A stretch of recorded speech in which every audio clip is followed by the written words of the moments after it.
Salut, tu galères à gérer l'eau à l'aquarelle? C'est normal. Quel que soit son niveau, c'est jamais hyper facile. On a parfois besoin de faire des gammes. Ça m'a fait du bien d'en faire un petit peu et de regarder ce qui se passe sur papier coton cette semaine. Donc, programme. On va faire un exercice de gestion de l'eau, un premier comme ça, et encore avec des cerisiers, mais on zoome cette fois. Tu vas avoir celui-là qui va être aussi pas mal informatif. Ils sont pas très contrastés, mais c'est vraiment des exercices de gestion de l'eau. J'ai besoin en fait des fois de faire ces gammes-là pour faire recomprendre à ma main comment ça se passe sur tel ou tel papier. Donc je me suis dit que c'était hyper intéressant pour toi de faire ce même type d'exercice pour comprendre la gestion de l'eau. Et puis bon, il y a une abonnée qui m'a commandé aussi un portrait sur mesure, donc je lui fais ce petit plaisir d'aller sur son univers sur quelques vidéos. La semaine prochaine, ce sera celle-là avec la notion un peu plus que la gestion de l'eau, la transparence aussi. Je vais effectuer tous les exercices sur un petit bloc arche, c'est du 100% coton. Tu peux prendre une grande feuille que tu découpes, mais il faudra la scotcher. Et c'est pas du tout un problème pour ce type de papier, comme ça peut en être pour d'autres, donc pas de panique. J'ai bien gorgé à cœur mon pinceau, c'est un pinceau en poil naturel, tu peux prendre n'importe quoi, là c'est juste pour humidifier le papier. Et la première astuce, c'est que quand tu humidifies, il faut vraiment charger et pas hésiter à en remettre. Je veux pas que ce soit juste une lentille, une flaque qui stagne. Je veux vraiment que ça s'imprègne à cœur, donc tu prends ton temps.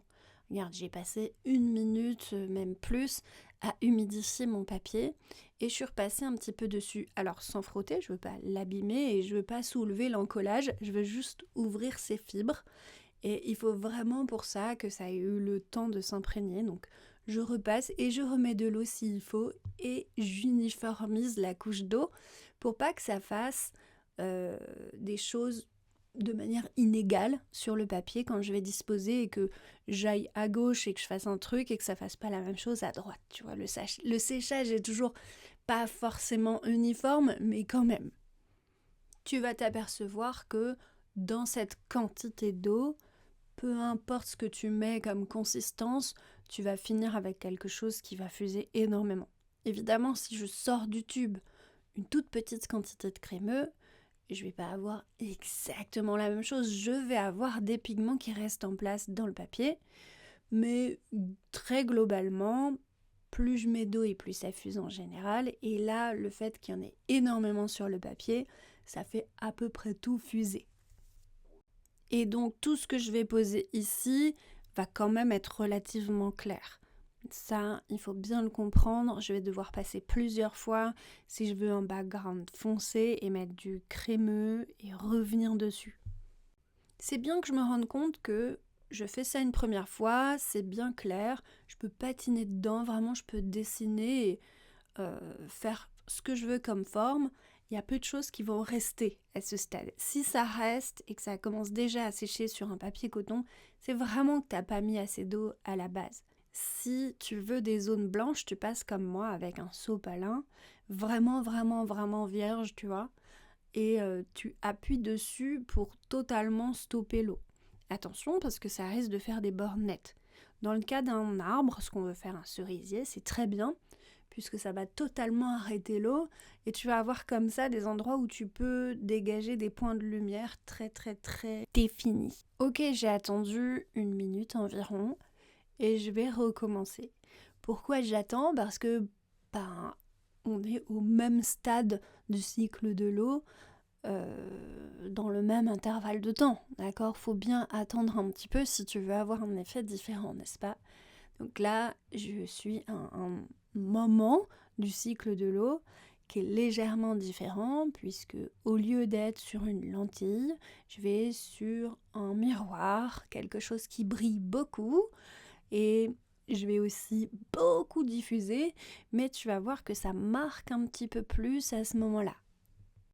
Ce qu'on veut que ta main comprenne ici, c'est qu'avec à peu près la même consistance de peinture, tu vas pas avoir les mêmes effets sur un papier qui est en cours de séchage. Quand je dis en cours de séchage, on est d'accord que sur un papier coton, c'est beaucoup plus lent, mais les effets sont quand même légèrement différents. Tu vois bien que ce que je pose, ça reste un peu mieux. Ça diffuse quand même beaucoup, mais ça reste un peu mieux.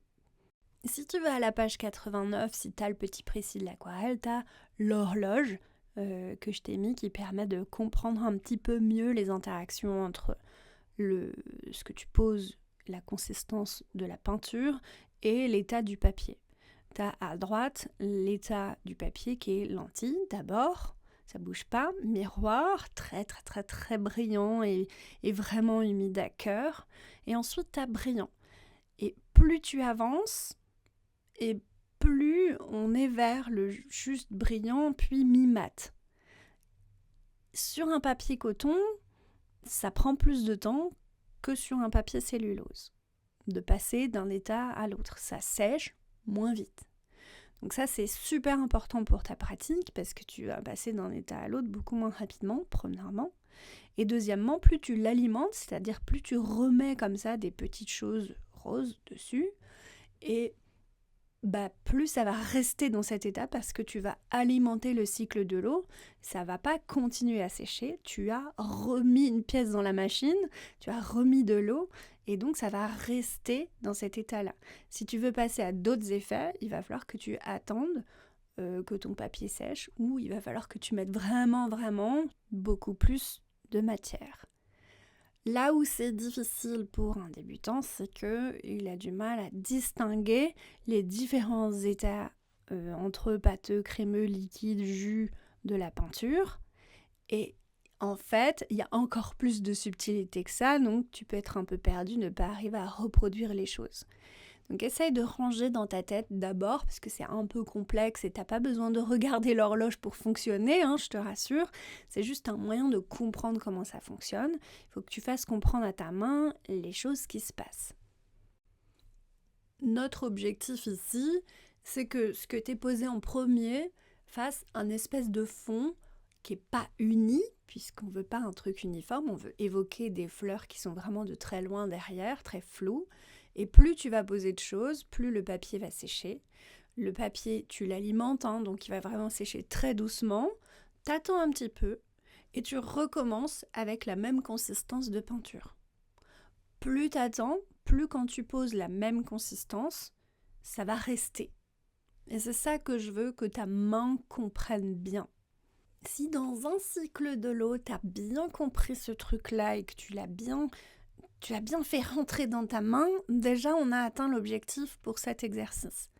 D'abord, on veut des choses très floues, du rose très peu dense qui va vraiment flotter. Ensuite, on va faire comme si on mettait des paquets de fleurs derrière, des choses un petit peu plus douces mais ramassées. Et à la fin, vraiment, on suggère les fleurs. C'est la même consistance, le papier à sécher.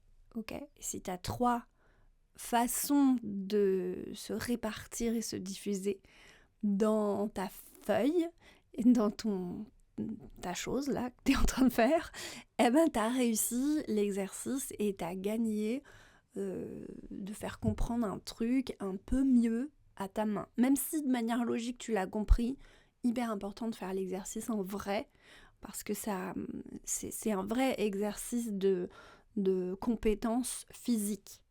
Deuxième truc à comprendre, c'est que si tu touches et que tu trifouilles ce que tu viens de poser parce que tu as l'impression que ça s'est diffusé, que ça se diffuse pas comme tu voulais et que ça fait des taches qui s'éparpillent, tu vas mettre le bazar, tu vas déséquilibrer un peu le cycle de l'eau et il faut apprendre à laisser le temps au papier. Vraiment. De travailler pour toi. Ici, j'ai juste mélangé le rose permanent qui me servait à faire les fleurs, bien sûr l'ayant un tout petit peu délayé. C'est pas du rose pur que j'ai sorti du tube pour le mettre là, mais j'ai juste mis un petit peu plus de violet, un petit peu plus de bleu, d'autres couleurs dans le rose permanent pour pouvoir commencer les branches. Et je pourrais me dire, ouais mais quand je pose les branches, elles fusent encore et du coup c'est pas bien défini, donc ça fait pas une belle forme de branche. Je vais la reprendre. Non, regarde, je fais rien. J'attends. Parce que au final, ça aura l'air beaucoup moins araignée-esque avec des petites pattes que ça. Ça va rester et ça va fuser et je vais revenir par-dessus et je vais pas attendre que ça sèche complètement pour faire 1 le flou et 2 le net. Je vais augmenter la définition au fur et à mesure sans me presser. Vraiment, c'est un travail de zen, c'est un travail pas de lâcher prise là, euh, vraiment d'être zen, ouais, de regarder le truc, de laisser le papier bosser et de se dire ok, où est-ce que je veux mettre la prochaine branche sans vraiment avoir peur de ce qui est en train de se passer. En plus, je vais tirer parti de ça. C'est de l'aquarelle, donc je vais avoir des endroits dans l'aquarelle qui vont être plus flous. C'est bien quand l'ensemble a une cohérence, c'est à peu près flou partout de la même manière, et il y a 2-3 endroits qui ressortent un petit peu, qui sont un petit peu moins flous. Il y a une cohérence, il y a un travail de composition de ce côté-là, ça c'est sûr, mais j'ai envie qu'on voit que c'est de l'aquarelle, d'accord ? Je veux pas faire un truc hyper réaliste. Ici, on est sur un petit exercice de fondu. Donc, je veux, au fur et à mesure, augmenter un petit peu l'intensité sur certaines branches et pas sur d'autres. Parce qu'il y a des branches qui sont les stars du game et il y a des branches qui sont destinées à juste donner une impression de branche de loin. Celle du milieu, typiquement, je vais aller la renforcer un petit peu plus pour qu'on comprenne ce qui se passe. Si ta branche, tu la poses et qu'elle floute un petit peu, c'est bien, comme moi.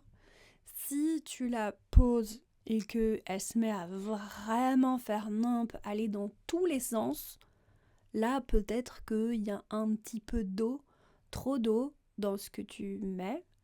Si vraiment ça pose et ça bouge plus, ça c'est étrange. Ça veut dire que ton papier coton, il n'était pas tant humidifié à cœur que ça, que ce que tu as posé au fur et à mesure, ça s'est pas diffusé tant que ça.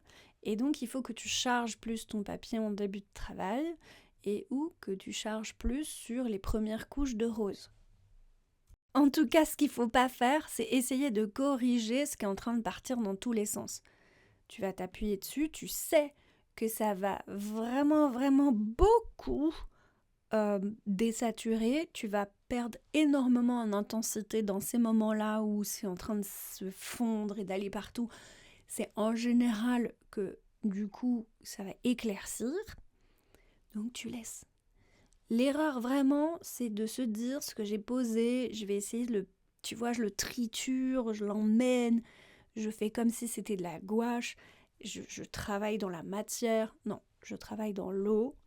C'est l'eau qui bosse pour moi, le papier qui bosse pour moi. Le papier imprègne tranquillement. Donc je laisse ce truc-là se dérouler et tant pis. J'ai perdu ce que je voulais en intention. Je vais aller rééquilibrer peut-être une composition que je pensais à la base comme ça et qui va être comme ça à la place. Et j'en profite pour apprendre sur les réactions en fonction de ce que tu places sur la feuille. Mais surtout, tu touches pas plus, quoi.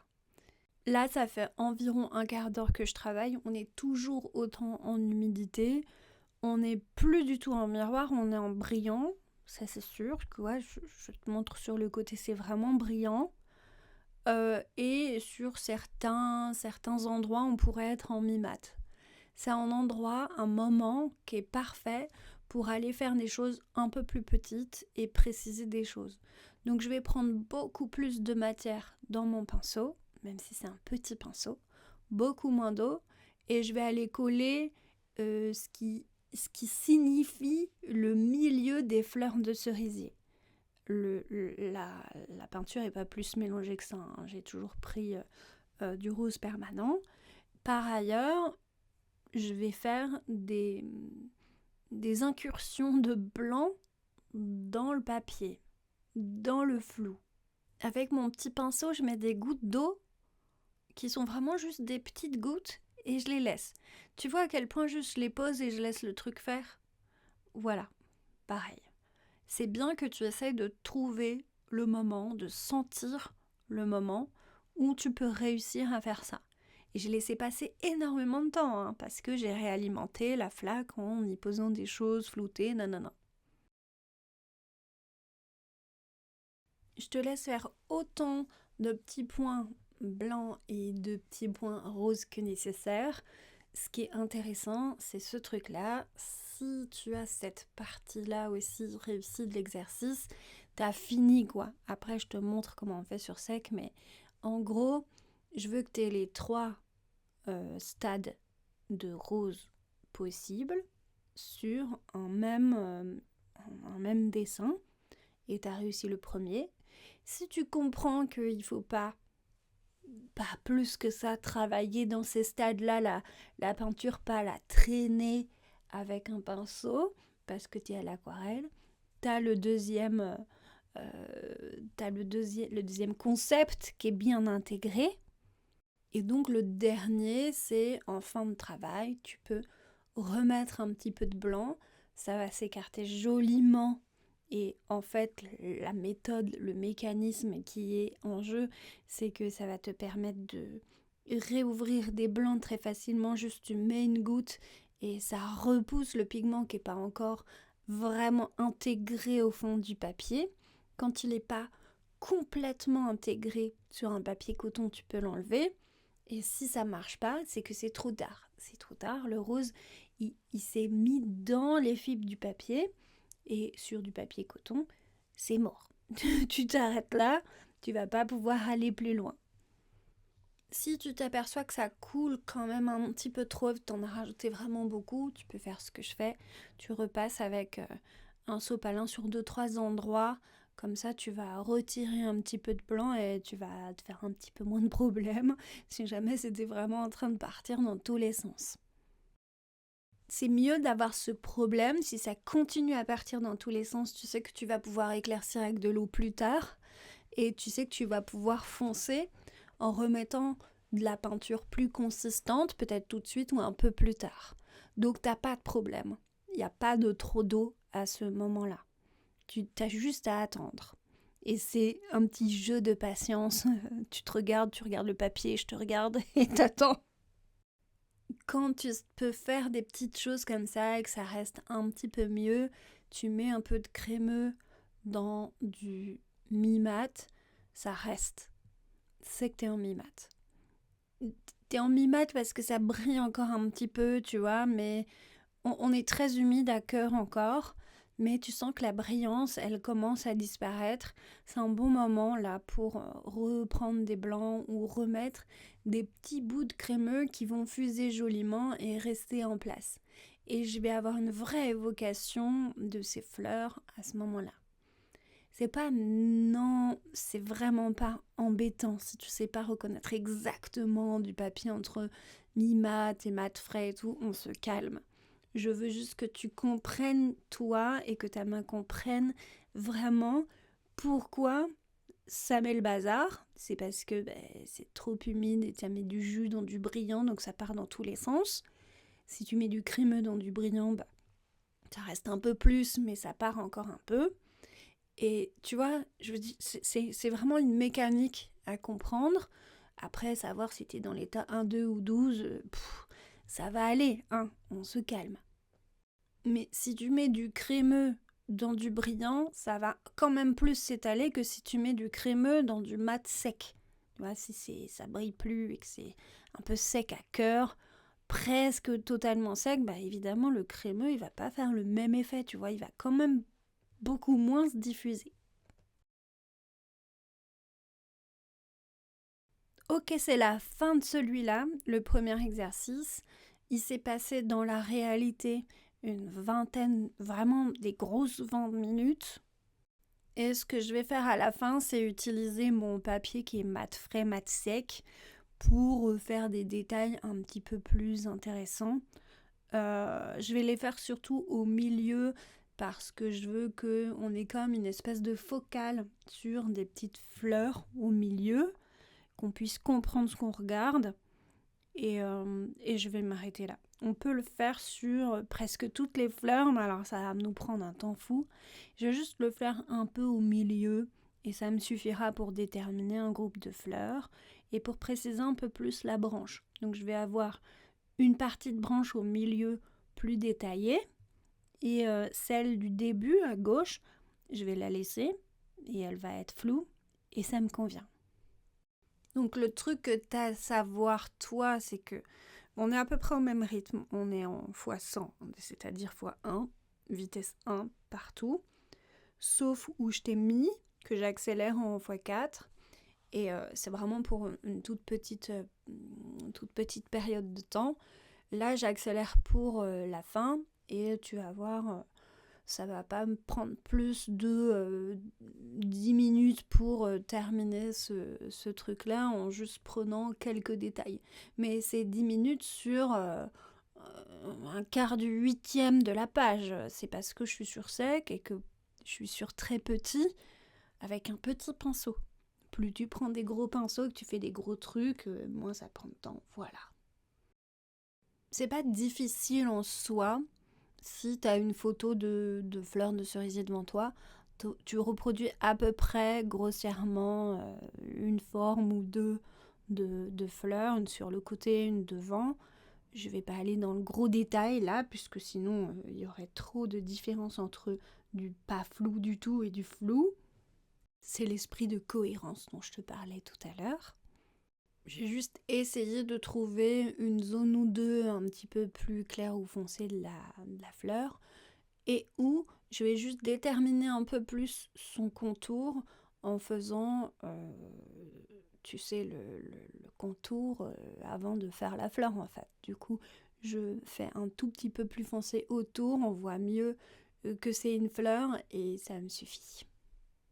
Il faut que je fasse un peu attention à ce moment-là parce que si je le prends trop tôt, je risque d'enlever ce qui est sur le papier puisque je vais toujours être en frais et donc je vais soulever le pigment qui n'est pas rentré dans la fibre. Là, il commence à être bien intégré à la fibre, il faut vraiment frotter pour l'enlever. Du coup, c'est le bon moment pour faire 2-3 détails. Ça commence à sécher ou par endroits c'est sec. Parce que je t'ai dit, ça sèche pas de manière uniforme, donc ça peut être un peu piégeux. Là, on est presque sec et du coup, je fais les détails. Voilà. Normalement, tu devrais être à l'aise sur ce truc-là parce que c'est les premiers trucs qu'on apprend sur sec. Et après, dans l'humide, on est un petit peu moins à l'aise. Donc, sur cet exercice-là, si tu as bien les 3 concepts de base, tu devrais avoir des progrès qui se profilent dans l'humide. Bon, après, on n'est pas sur un finish qui est époustouflant en termes de valeur. On est resté pour la compréhension du cycle de l'eau sur quelque chose d'un peu pâle. Je vais aller à un niveau d'après sur le prochain en faisant des fleurs un peu plus grosses. Parce que quand tu fais des fleurs un peu plus grosses, bah, tu as la possibilité de mettre un peu plus de détails de valeur, même si tu es dans l'humide. Tu vas avoir un peu plus les formes qui vont se dégager et c'est ça qu'on va voir ensemble. Donc, j'ai besoin pour ça d'esquisser un petit peu quelques fleurs. J'ai pas vraiment de modèle, n'hésite pas à taper fleurs de cerisier dans ton moteur de recherche préféré et tu vas en voir qui sont vers le bas, vers le haut. Tu reproduis grossièrement leur forme avec leur forme de pétales et tu es parti mon kiki. Pas plus complexe que juste dessiner très légèrement les contours en mettant ton crayon comme ça un peu de côté pour pas du tout appuyer, juste pour te placer un petit peu et déterminer quelle sera ta composition grossière. Je sais, c'est plus du guide que du pas à pas sur un projet fini, mais c'est nécessaire de se détacher des pas à pas une fois que tu commences à avoir un petit peu l'habitude de l'aquarelle et de faire ces gammes. Ici, c'est un peu comme des gammes. Ce que je te propose, c'est de naviguer autour du mouillé sur mouillé. Donc, on travaille dans l'humide et on voit ce qu'on peut en tirer. Mon objectif pour ces fleurs, c'est d'avoir un centre de fleurs qui soit un peu présent, pas complètement on voit que ça, mais un peu présent dans la composition. Parce que je trouve ça très joli et il est préférable que ce soit la fleur du centre, celle au milieu qui soit la star, donc qui va avoir le brillant le plus important. Ce dont il faut que tu te rendes compte, c'est que si tu fais le contour comme ça, tout ce qui est autour, ce sera flou, mais ce que tu as contouré, les bords seront nets, déjà. Et on ne veut pas des bords trop nets pour toute la fleur, partout. Donc j'ai laissé du blanc un peu net et je vais revenir à l'intérieur pour ramener un peu de la couleur du fond dans la fleur, comme ça va unifier le tout. C'est le niveau supérieur, hein, je le disais, donc on va aller un tout petit peu plus loin. Je prépare mon centre de fleur, non pas en mettant du crémeux, mais en mettant quelque chose d'un petit peu moins compact que du tout liquide au centre de la fleur, avec un petit mélange dans les jaunes orangés un peu cassés. Après, je vais évoquer ce qui est autour des fleurs qui sont les plus proches et les plus grosses. Je vais évoquer des plus petites, plus je m'éloigne de la fleur centrale et plus c'est petit, plus petites fleurs / groupe de fleurs. Je le fais du bout du pinceau parce que j'ai envie de garder des tunnels de blanc rosé là, c'est-à-dire mon trait très liquide que j'ai posé au début, avec un petit peu de rosé qui restait dans le fond de mon pinceau. J'ai envie qu'il en reste, j'ai envie que ce soit lumineux et qu'il y ait un chemin de lumière qui se crée, donc j'en laisse un petit peu.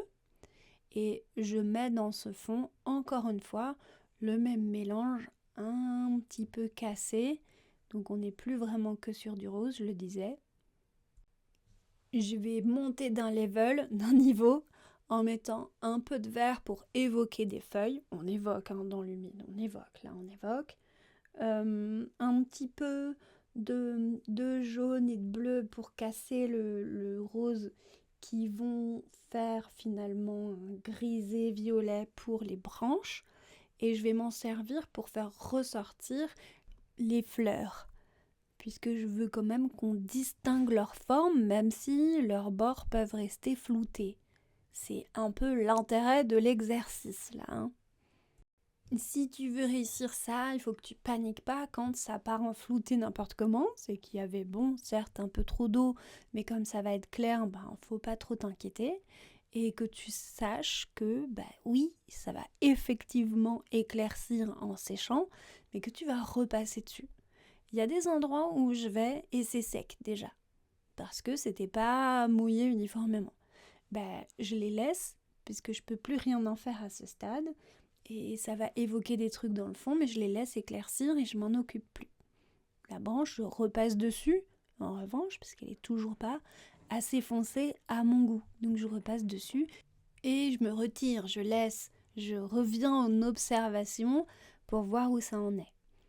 Ici, il faut dire un truc, c'est que je respecte la règle du plus sur moins.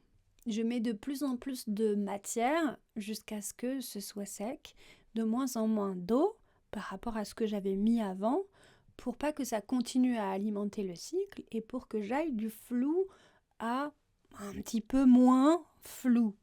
Je schématise ça dans l'autre sens. Je suis en train de peindre avec de moins en moins d'eau, plus le papier il sèche. Plus le papier il sèche, plus je peins sec. Donc sec vers sec. Ok, une fois que ça c'est fait, on a une base. La base, elle me sert de terrain de jeu pour les valeurs. Je vais éclaircir certaines zones et je vais foncer d'autres zones.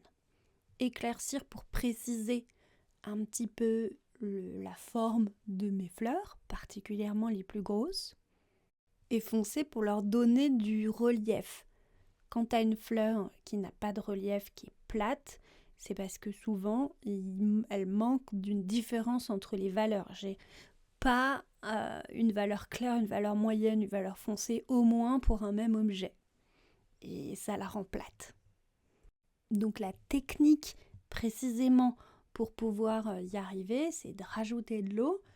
Si j'en rajoute au début de mon cycle de l'eau, au début où mon papier il est vraiment encore en mode miroir, tu vois, très très brillant, il va y avoir des auréoles.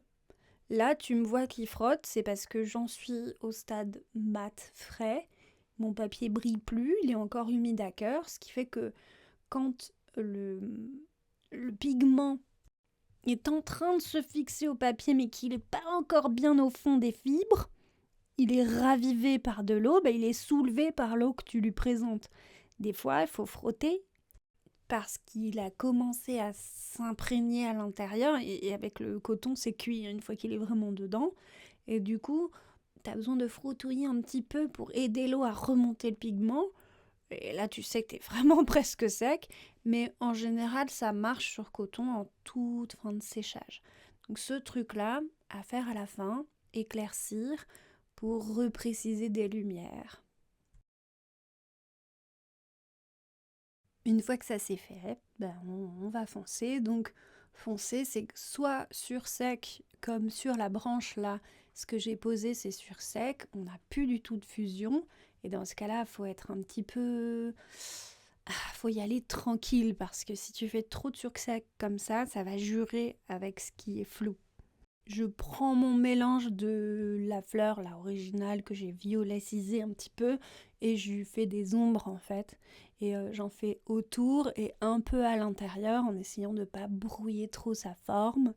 Et voilà, en gros, je le fais un petit peu partout. À partir du moment où ça fuse, je suis contente. Si ça fuse plus, je laisse comme ça et je m'arrête. Et je fais attention à ce qu'il reste toujours un petit peu visible le rose de derrière, histoire que ça vibre et que on continue à voir aussi un peu de blanc. Parce que c'est ça qui fait joli et c'est ça qui nous plaît tant dans les cerisiers, c'est l'alternance entre le blanc et le rose. Voilà. À partir de là, c'est exactement comme la fin de l'exercice 1. Tu vas jusqu'au niveau de détail que tu veux. Comme on n'a pas d'exemple, c'est quand même mieux avec un exemple, on peut pas aller vraiment dans le détail infini de la fleur comme on peut aller quelquefois. Donc soit tu as vraiment un exemple sur lequel tu peux bien zoomer et tu fais les détails jusqu'au bout, et là tu vas avoir des très jolis flous derrière et une fleur très définie devant. Soit tu t'arrêtes à peu près à mon niveau de détail et puis tu vois si ça te va en termes de valeur ou si c'est trop pâle. Dans ce cas-là, si c'est trop pâle, une fois que c'est sec, tu peux revenir et remouiller l'ensemble. Mais il faut que ce soit hyper sec, parce que sur coton, oui, tu peux faire ça, tu peux remouiller l'ensemble et tu repars sur un cycle de l'eau et tu précises un peu tes flous et tu remets un peu plus crémeux dès le début pour intensifier les couleurs. Mais là, il faut faire très attention à ne pas boucher l'aquarelle et à ne pas boucher tes blancs. Et du coup, c'est un peu le niveau 3, quelque part. Je vais m'arrêter là sur le cover, la petite présentation de la vidéo. Je les ai retournés parce que je les trouvais jolis aussi dans d'autres sens. Tu peux faire la même chose, c'est floral, ça va. Et si tu veux les encadrer, parce que le flouté a l'air de rien comme ça, mais il peut faire très joli de loin, tu peux, tu sais, mettre un petit passe-partout, quelque chose de très blanc autour, et un cadre double, soit rose, soit vert, et laisser du bois ou du blanc sur le cadre en général. Franchement, en groupe, ça va très bien, tu sais, de loin et de près. La fleur, ça peut faire un joli cadeau ou une jolie carte. Donc, n'hésite pas, même si t'es pas content de tes essais, à prendre ce que tu as fait et le transformer en dessous de carte avec marqué joyeux ce que tu veux dessus. Et ça peut faire joli, tu vois, t'as qu'à la plier en deux et on a un format carte qui peut vraiment être charmant pour tout un tas de choses. La semaine prochaine, on va réviser en refaisant des choses et en exploitant différemment ce qu'on vient de voir avec la gestion de l'eau, et en rajoutant un élément technique sur lequel on va pouvoir se focus, qui est la transparence. Je commence ce petit paysage dans l'humide et je t'explique comment on fait. Ensuite, je fais un personnage par-dessus en transparence et je t'explique bien comment on va rester transparent tout du long pour pouvoir avoir ce rendu un peu fantomatique, sympa et poétique. Allez, on se dit donc à la semaine prochaine. Pour pas louper, active la cloche si tu t'es abonné. Si c'est pas le cas, n'hésite pas. Bisous les abonnés.